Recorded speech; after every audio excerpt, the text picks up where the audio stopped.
Assalamualaikum warahmatullahi wabarakatuh. A'udzu billahi minasyaitonir rajim. Bismillahirrahmanirrahim. Ila hadratin Nabi Muhammadin al-Mustafa Rasulullah sallallahu alaihi wasallam wa ila alihi wa sahbihi ajma'in. وإلى حضرات جميع الأنبياء والمرسلين عليهم الصلاة والسلام وإلى حضرات جميع الأولياء والصالحين وجميع المؤمنين والمؤمنات والمسلمين والمسلمات الأحياء منهم والأموات وإلى حضرات آبائنا وأمهاتنا وأجدادنا وجداتنا وعشيرتنا ومعلمينا ومن لهم حقوق علينا أشهد لله لهم الفاتحة. أعوذ بالله من الشيطان الرجيم. بسم الله الرحمن الرحيم. الحمد لله رب العالمين الرحمن الرحيم مالك يوم الدين.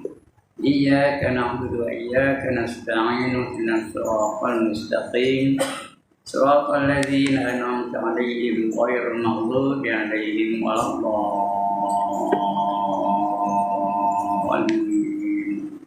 آمين.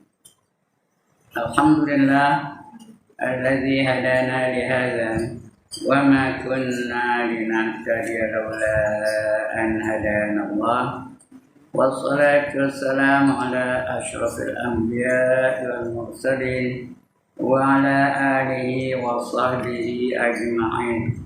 رب اشرح لي صدري ويسر لي أمري واحلل عقدة من لساني يفقهوا قولي. سبحانك لا علم لنا إلا ما علمتنا إنك أنت العليم الحكيم. ولا حول ولا قوة إلا بالله العلي العظيم. Amma ba'd. Yang dimuliakan Tuan Pengerusi dan ahli-ahli jabatan kuasa masjid, yang berbahagia tuan-tuan imam, tuan-tuan bilal, tuan-tuan guru, ustaz-ustaz, ustazah-ustazah, pemimpin-pemimpin setempat, seterusnya tuan-tuan, puan-puan, hadirin, hadirat, muslimin, muslimat yang dirahmati Allah sekalian. Alhamdulillah, setinggi-tinggi kesyukuran kita panjatkan kehadirat Allah Subhanahu wa taala. Kerana pada malam ini diizinkan kita sekali lagi untuk berada dalam majlis ilmu. Mudah-mudahan adanya kita dalam majlis ini akan mendatangkan manfaat bagi diri kita. Dapat kita melaksanakan perintah Allah dengan sewajar yang baik-baik mungkin sehingga Allah iktiraf kita sebagai hamba-hambanya. Apabila kita dapat pengiktirapan daripada hamba-hambanya, balasannya tak lain tak bukan melainkan syurga. Tak ada lain balasannya, syurga saja. Kerana Allah janji dalam hadis qudsi, apa kata Allah? A'dadtu li ibadi, aku sediakan untuk hamba-hambaku fiha, di dalamnya, dalam syurga itu, mala ainun ra'at, sesuatu yang tak pernah dilihat oleh mata. Mata tak pernah tengok lawanya, cantiknya, segiknya, menariknya.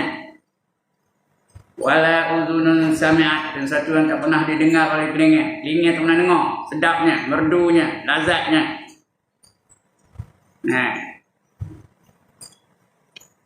Wala khatara ala qalbi bashar, dan sesuatu yang tak pernah terlintas di hati kita pun.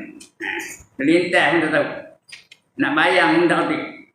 Tak usah kena cerita kan, nak membayang pun tak mampu kita. Kerana terlalu hebat syurga tu yang janjikan Allah bagi mereka-mereka yang beriman dan beramal saleh. Nak masuk syurga syaratnya ada dua je, bukan banyak. Nak senang je. Apa yang senang? Nyebutnya. Nak mengamal bukan senang. Nyebut yang senang, iaitu beriman dan beramal soleh. Itulah cara nak dapatkan syurga. Kerana Allah janji ni, banyak dalam Quran Allah janjikan tentang orang yang beriman dan beramal soleh. Iaitu apa? Di antaranya apa kata Allah? walladzina amanu wa amilus shalihat ulaika ashabul jannah hum fiha khalidun. Kata Allah ya. Dan mereka-mereka yang beriman dan beramal soleh, mereka itulah orang-orang yang dapat syurga, menjadi penghuni-penghuni syurga. Kekal mereka di dalamnya selama-lamanya. Tuan-tuan dan puan-puan dah masuk syurga, tak keluar-keluar lagi. Nah, tak nak keluar pun. Penuh nikmat saja. Mana ada kesedihan, mana ada menyesal, mana ada marah, mana ada penat, mana ada jemu, seronok aja syurga. Tempat nikmat. 8 syurga Allah sediakan. Yang pertama namanya Firdaus. Yang kedua namanya Jannatul Adnin. Yang ketiga namanya Jannatul Ma'wa. Yang keempat namanya Darussalam. Yang kelima namanya Jannatul Na'im. Yang keenam namanya Jannatul Khuld. Yang ketujuh namanya Jannatul Jalal. Yang ke-8 namanya Jannatul Qarar. 8 syurga Allah janjikan kepada orang-orang yang beriman dan beramal saleh. Nah, nyebutnya senang. Tapi nak mengamal yang senang. Nah, beriman terbukti beriman, percaya sungguh-sungguh. Apa nak percaya? Semua rukun iman yang 6 tu kena percaya 100%. Jangan ada syak, jangan ada zon, jangan ada waham. 100% kena percaya betul-betul, yakin betul-betul. Percayakan Allah, percaya betul Allah tu ada. Kalau kita betul-betul percaya Allah tu ada, berani kita nak mencuri. Nah, Allah tu sifatnya ada, dia ada. Dan bersifat maha melihat, maha mendengar, maha mengetahui. Dia tak berani nak buat perkara-perkara yang mendatangkan kemurkaannya. Itu percayakan Allah. Kemudian percayakan malaikat. Siapa dia sedar malaikat itu ada. Nah, Allah dah khabar. Wa inna alaikum lahafizin kiraman katibin ya'lamuna ma taf'alun, kata Allah. Sentiasa ada di sisi kamu 2 orang malaikat, seorang namanya kiraman, seorang namanya katibin. Mereka tahu saja apa yang kamu lakukan. Jadi tak berani kita melakukan benda-benda yang mendatangkan kemurkaan Allah, kerana malaikat ada kiri kanan. Nah, mereka tu ada tukang catat, dia nulis apa saja kita buat, dia tulis oleh mereka itu. Nah, baik dia lebih baik, jahat dia lebih jahat, yang kejamnya ada mereka kiri kanan tuan-tuan dan juga perempuan. Nah, dia merhati je apa dia buat yang dalam dewan ni. Kalau dengar je, dia tulis, dia catat. Si Anu tengah dengar betul-betul. Kalau dia mencatat, tulis. Nah, dia catat yang ni, dia buat nota. Kalau buat rakaman, dia tulis. Ini rakaman dari si Anu, semua tulis. Kalau bersembang, ada juga orang tengah ngaji yang sembang. Duduk kat luar sana, sembang, itu dia. Nah, sebab itu adab menuntut ilmu ni kalau boleh biar berhampiran dengan tok guru.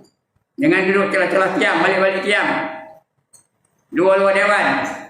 Sembang boleh. Itu adab ni. Kalau tidak akan pahala penuh lah. Mesti dia nampak tok guru ternampak dia. Kita adab dia. Dalam Islam ni ada adab lah ke? Nak tidur ada adab, nak makan ada adab, nak mandi ada adab, nak ambil wuduk ada adab, nak ngaji ada adab. Jadi adab ngaji itu mesti berhampiran dengan tok guru. Jangan duduk belakang-belakang, balik-balik siang, sembang anu, jangan. Nah, nanti kalau dia buat juga, esok dibangkitkan Allah seperti babi hitam. Benar?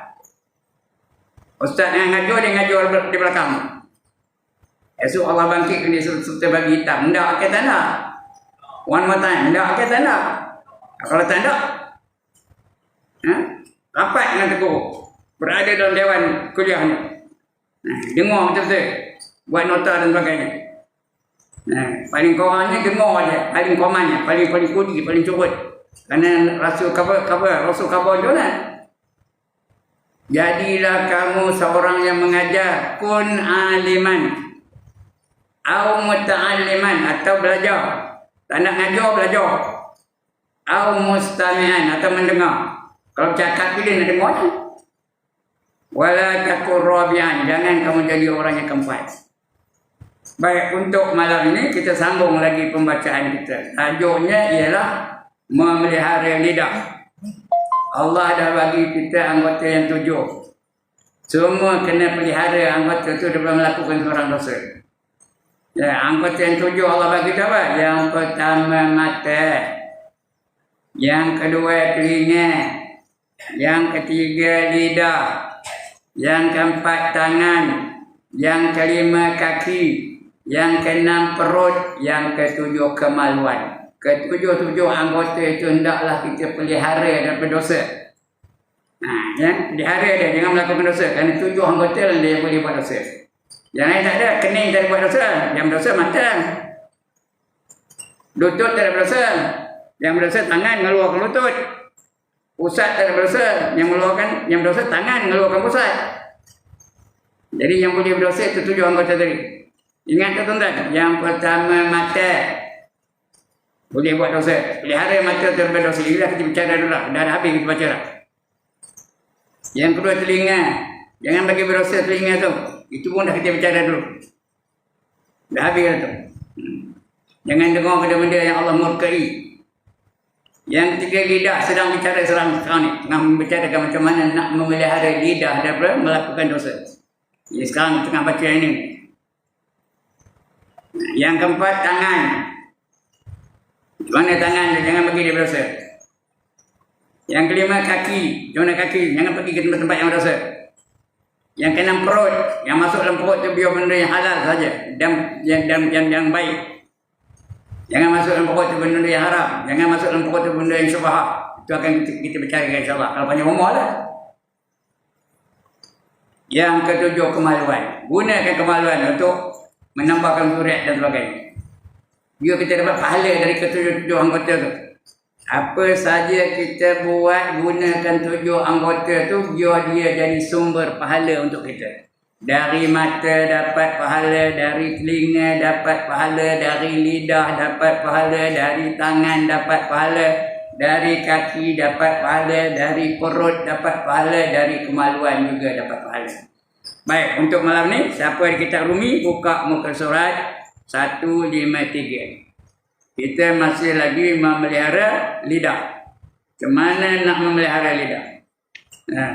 Tajuknya, terkadang mengumpat itu diharuskan oleh syarak jika membawa maslahah pada syarak, iaitu pada 6 tempat. Nak ngumpat ada 6 tempat boleh ngumpat. Tak berdosa, harus. Ya. Macam mana nak memelihara lidah? Mula-mula dulu kita sebelum itu kita cerita dulu. Udah khabar dah, tapi ulang kaji malam ni. Nak memelihara lidah supaya lidah tak berdosa. Yang pertama, jangan berdusta. Jangan berdusta dengan lidah. Jangan cakap bohong je. Kerana orang berdusta tu anda munafik. Yang kedua, jangan mungkir janji. Bila janji tunaikan. Jangan saja tanda menunaikan janji. Itu juga di antara tanda-tanda orang munafik. Yang ketiga, mengumpat. Ini dah kita bicara dulu. Sedang bicara tentang mengumpat ni. Dulu. Bicara tentang mengumpat ni. Dulu. Ya, dosa mengumpat tu. Ya, dosa mengumpat tu. Besar benar dosanya. Allah kata, ayuhibbu ahadukum ayyakula lahma akhihi maita. Apakah seorang mereka betul suka makan daging saudaranya yang telah mati? Abang ni dah mati, hari perhariannya buat kena untuk makan. Siapa nak? Hari perharian tu buat masak tom yam. Siapa nak? Macam makan daging saudara yang telah mati. Itu mengumpat, ya? Jangan. Berdosa besar. Mengumpat lebih besar dosanya daripada 30 kali zina. Sekali mengumpat lebih besar dosanya daripada 30 kali zina. Jangan mengumpat. Nah, itu dah kita baca dulu tu. Yang ketiga, yang keempat, jangan bertengkar-tengkar. Petang ni, malam ni nak baca. Jangan seronok bertengkar-tengkar sampai tegang. Seronok bertengkar-tengkar sampai tegang orang lewat. Bertengkar je, nak menjatuhkan yang menghina orang lain. Yang kelima, nah, apa, menyucikan diri sendiri. Dia katakan diri dia suci, diri yang itu bagus, diri dia itu soleh dan sebagainya. Itu mensucikan diri. Jangan. Yang kelima. Yang keenam, melaknat makhluk. Melaknat hujan, melaknat matahari, melaknat cuaca. Jangan dilaknat. Yang keenam. Yang ketujuh, mendoakan kebinasaan bagi orang lain. Jangan gunakan lidah tu untuk mendoakan orang lain. Kita akan kita bicara insya-Allah ya. Nah, yang ke-8, apa? Bergurau senda yang berlebih-lebihan. Itu lidah. 4 perkara kena pelihara, 8 perkara kena pelihara daripada lidah kita tu melakukan dosa. Ingat tu. Yang pertama apa tadi? Dosa. Sudah kita baca dulu. Yang kedua, menyalahi janji. Yang ketiga, mengumpat. Yang sedang kita baca sekarang ni. Yang kelima, bertengkar-tengkar. Tegang-tegang, rokok leho. Nah, ya. Yang kelima, menyucikan diri sendiri. Yang keempat tu bertengkar-tengkar. Ya, yang kelima, menyucikan diri sendiri. Yang keenam, melaknat hari ni. Hujan ke, matahari kuat panas ke, atau melaknat. Yang ketujuh, mendoakan kejahatan bagi orang lain. Ya. Yang ke-8, bersenda gurau yang berlebih-lebihan. Itu pelihara lidah daripada melakukan perkara itu. Untuk sekarang ni kita masih yang ketiga lagi, dosa mengumpat. Nah, jangan kita mengumpat. Kita mengumpat orang lebih besar dosa daripada berzina. Kerana sekali mengumpat itu dosanya lebih besar daripada 30 kali zina. Ini dah kita baca dulu ni.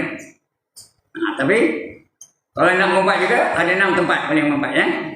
Ada 6 tempat boleh mengumpat. Nah ya. Takuti olehmu akan berdusta, itu maka bahawa itu berdosa dulu. Nah, kita mengumpat ya. Nah, ada 6 tempat. Hukumnya harus mengumpat ya.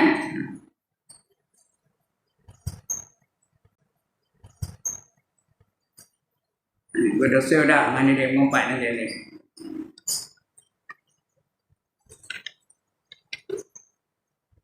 Ya. Syahdan, terkadang mengumpat itu diharuskan oleh syarak. Apa diharus tuan-tuan dan puan-puan? Dibuat atau ditinggalkan tidak berpahala dan tidak berdosa. Hukumnya harus. Kalau nak mengumpat ni 6 tempat ni, tak ada berdosa. Tapi tak ada pahala lah. Yang eloknya tu salah langsung mengumpat. Tapi kalau nak mengumpat juga ini 6 tempat ni. Cara tak ada berdosa ya. Nah. Diharuskan oleh syarak jika membawa maslahah kepada syarak, iaitu pada 6 tempat. Yang pertama, mengata akan kejahatan orang yang mengzalim akan dia kepada qadi. Dia mengadu kepada qadi atau mengadu kepada polis, mengadu kepada yang berkuasa. Orang ni menzalimi aku. Itu mengumpat dia lah tu. Orang ni mengenai aku, mengumpat lah tu. Tapi kalau kepada qadi tak ada, tak apa, harus boleh. Atau pada polis tak apa. Pada orang yang berkuasa ketua kampung tak apa ya. Boleh tu, mengumpat. Harus. Tidak pahala ya, tapi tidak pula berdosa. Nah ya. Mengatakan akan kejahatan orang yang mengzalim akan dia kepada qadi supaya dihukumkan oleh qadi. Atau qadi menzalimi akan dia. Qadi itu zalim pada dia. Nah, maka diadukannya kejahatan itu kepada sultan. Atas ada qadi sultan lah. Kerana qadi itu bawah sultan.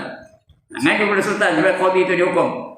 Supaya dihukumkan oleh sultan akan qadi itu. Itu yang pertama. Maknanya kalau mengadu pada pihak yang berkuasa tak apa. Bukan dosa ya, bukan pahala pula tu. Tapi harus. Boleh mengadu kepada sultan, boleh mengadu kepada qadi, boleh mengadu kepada polis, boleh mengadu kepada apa sajalah. KK kan boleh lah. Iaitu tidak berdosa. Itu yang pertama. Yang kedua, mengata orang yang berbuat kejahatan sebab mungkir akan dia dengan meninggalkan dia akan berbuat maksiat. Dia cerita ngapur orang jangan buat kejahatan ni supaya dia tak ikut, tak melakukan maksiat. Contohnya kita bagi khabar pada kawan kita, kamu jangan berkawan dengan sanu-sanu tu, nanti kamu sama-sama isap dadah. Dia tu penagih dadah. Kamu kawan dengan dia, kamu esok jadi penagih dadah. Jadi mengalakkan dia tu daripada melakukan maksiat itu boleh kita ngumpat orang tu. Nah, orang ni penagih dadah, kita ngumpat dia tu. Jangan ambil ikut dia. Orang ni pencuri, jangan ambil ikut dia. Kamu esok jadi pencuri je dia. Orang ni patang lepas aja, merampak, mencuri dan sebagainya. Ya. Orang ni pemabuk, minum arak je dia. Asal tu mabuk. Maka esok kamu jadi mabuk sama dengan dia. Jadi nak mengelakkan dia tu dapat melakukan maksiat, kita kaburkan kejahatan orang. Tak apa, ya. Harus hukumnya. Yang kedua, ya. Mengatur orang yang berbuat kejahatan sebab mungkir akan dia, sebab meninggalkan dia akan berbuat maksiat itu. Yang kedua. Yang ketiga, sebab ia meminta fatwa kepada mufti. Dia nak bertanya pada mufti, bertanya pada ustaz, bertanya pada qadi, bertanya kepada ulama tentang apa? Minta fatwa. Apa hukumnya? Orang ni buat apa ni, apa hukumnya? Itu mengumpat tu. Dia ngapa orang lain tu? Anu sana tu buat gini. Apa hukumnya? Warna seorang wanita suri rumah tangga mengadu kepada Nabi kita Muhammad sallallahu alaihi wasallam. Dia ngatakan apa? Suami saya tu kedekut. Dia tak bagi duit belanja pada saya. Jadi saya dah kesempitan belanja. Boleh tak saya ambil hartanya tanpa pengetahuan dia supaya saya boleh hidup dengan selesa, boleh saya berbelanja? Nabi jawab, boleh, tapi jangan berlebih-lebihan. Boleh tapi jangan berlebih-lebihan. Hanya untuk menyambung kehidupan, tak boleh, ya. Seorang berlaku dia pernah mengadukan bahawa suami itu kedekut. Itu mengumpat dia tu. Ngata orang kedekut tu mengumpat, walaupun betul. Mengumpat tu artinya apa? Menceritakan hal orang lain, kalau dia dengar dia marah. Itu mengumpat dia tu. Walaupun benda itu betul, yang betul namanya mengumpat, yang salah namanya dusta. Mana dah tuan-tuan? Nak mengumpat ke nak dusta? Fikirlah, nak mana? Nak mengumpat ke nak dusta? Dua-dua tak nak, ya. Mengumpat pun tak nak, dusta pun tak nak. Dusta tu dosa juga, mengumpat pun dosa juga. Tapi lebih besar mengumpat, dosa mengumpat daripada dosa. Itu yang ketiga. Meminta fatwa kepada mufti. Seperti katanya kepada mufti bahawasanya si fulan menzalimi akan daku.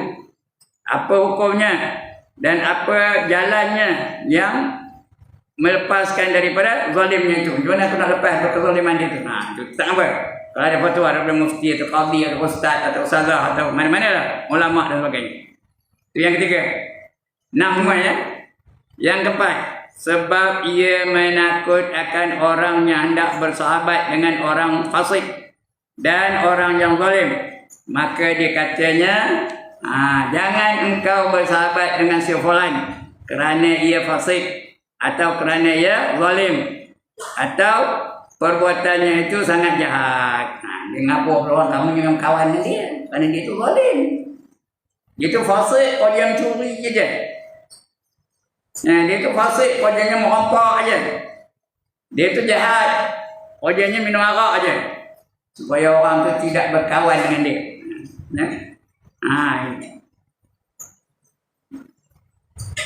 Jadi itu mengumpat itu hukumnya harus, ya. Itu yang keempat tadi, ya. Yang keempat, jangan berkawan dengan dia. Mana dia?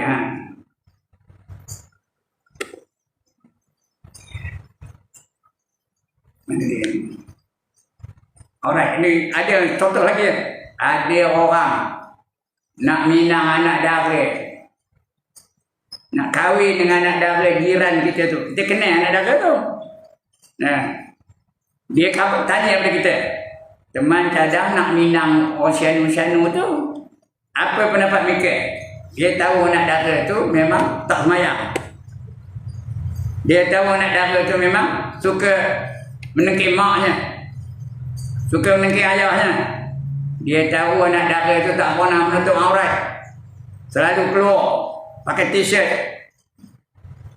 Depan tu dia pilih apa? Dia tak pernah nengok ke mana. Anak dara tu asal keluar pakai t-shirt, depan tu dia apa? Ya Allah, tak pernah nengok. Kiss me. Depan dia tulis kiss me, belakang tu dia apa? Pandai, no problem. Depan tu dia kismi, belakang tu lain, no problem. Kita tahu nak jaga tu kopi tu. Kena kaburkan kelemahan, kekurangan, kecacatan yang ada pada anak dara tu. Kerana orang tu nak minang dia. Nak hidup bersama dengan dia selama-lamanya. 24 jam nak bersama dengan dia. Kena kabur dia. Yang aku tahu dia tu tak semayang. Tapi bila ditanya, kalau tak tanya jangan kabur. Kalau dia tanya macam mana pendapat fikir, teman minang budak ni. Itu kena kabur kan. Jadi kabur jenis tu macam mumpat lah, tapi tak berdosa. Hukumnya harus. Faham ke ni tuan-tuan? Hukumnya harus. Bukan wajib, bukan sunat. Bukan haram. Tapi harus. Nampak pula. Dah tak ada lampu ni. Tak apa. Tak ada lampu tak apa. Dah ada sini. Ini ada torchlight. Mana dia komen lampu ni? Tak ada. Okey, itu yang keempat tadi. Ketiga ada?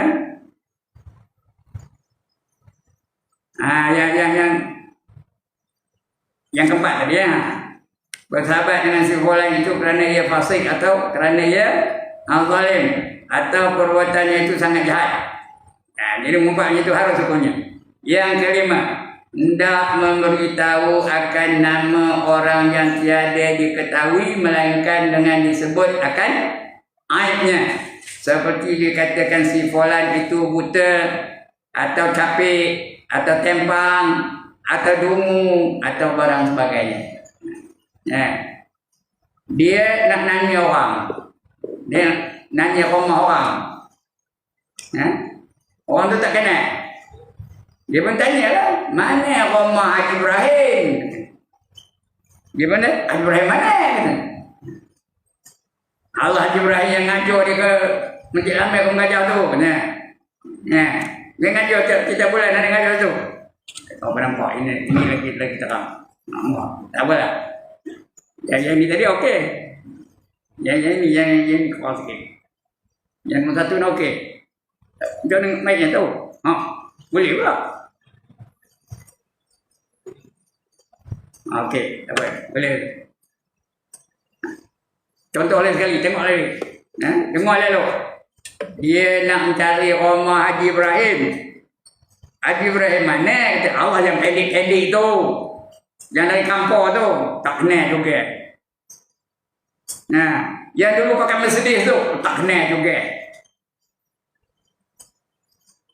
Yang apa tu? Lagi apa? Yang ngajar tiap bulan tu. Dia ngajar di kampung Gajah, Masjid Lamai ada, Masjid Baru ada. Dia tak pernah datang masjid, mana tahu. Dia tak kenal juga. Jenuh. Yang hitam tu tak kenal juga. Sudahnya yang kurak tu, Ibrahim kurak ke baru kenal. Faham ke saya ni? Ibrahim kurak ke apa tu? Kurak. Tahu dah kena. Yang itu tak ada berdosa. Hukumnya harus. Kena sebutkan yang memalukan dia. Aib dia tu kena sebut.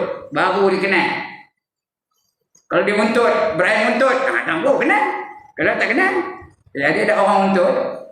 Ada lah, kenal, baru kenal. Tapi nak sebut itu sebagai ikhtiar yang terakhir. Tahu ikhtiar yang terakhir? As a last resort, kata orang putih. Kalau terus tanya, mana rumah Ibrahim muntut? Itu berdosa. Saya ngumpat ya. Dia nak sebut itu sebagai ikhtiar yang terakhir, baru orang kenal. Itu tak apa.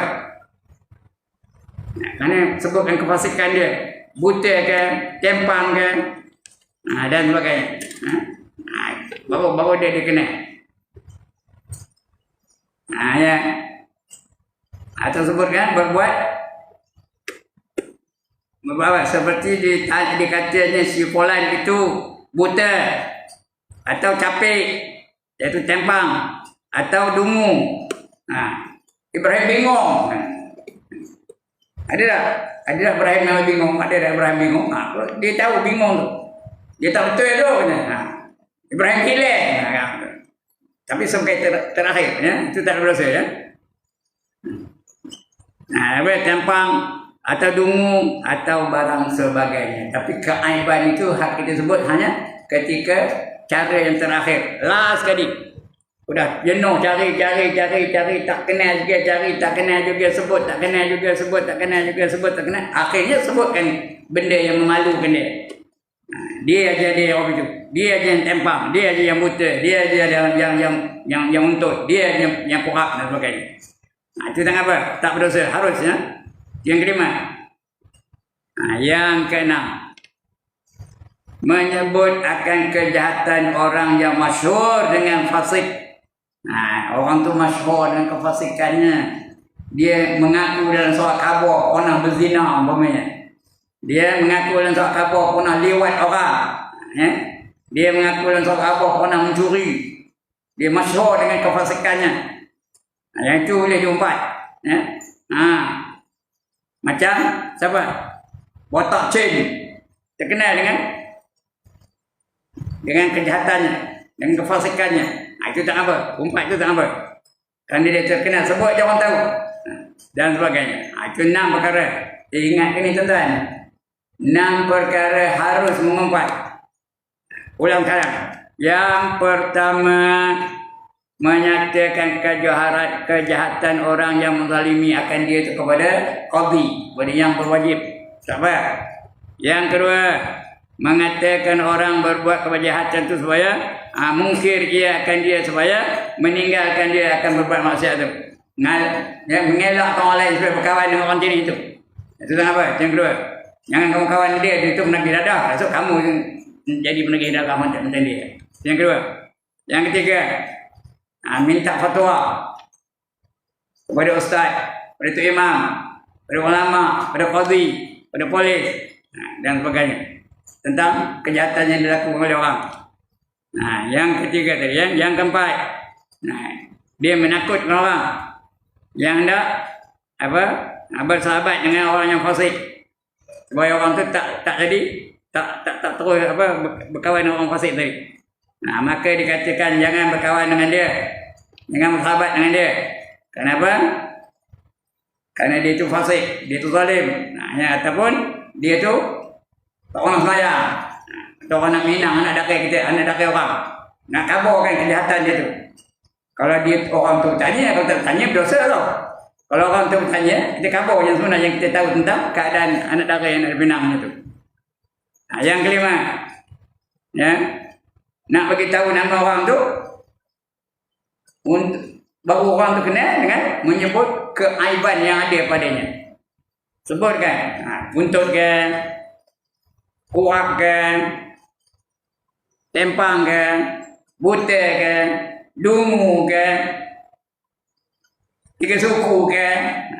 Jangan terus tanya mana Roma Ibrahim tiga suku berdosa.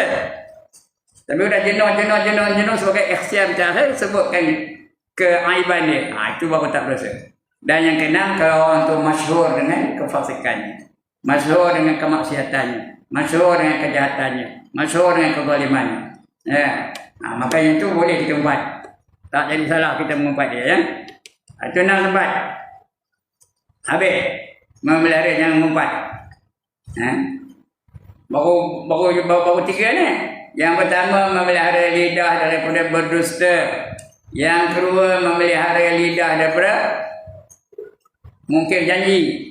Yang ketiga, memelihara lidah daripada mengumpat. Dia nak mengumpat, ini dah malam mengumpat. Last sekali.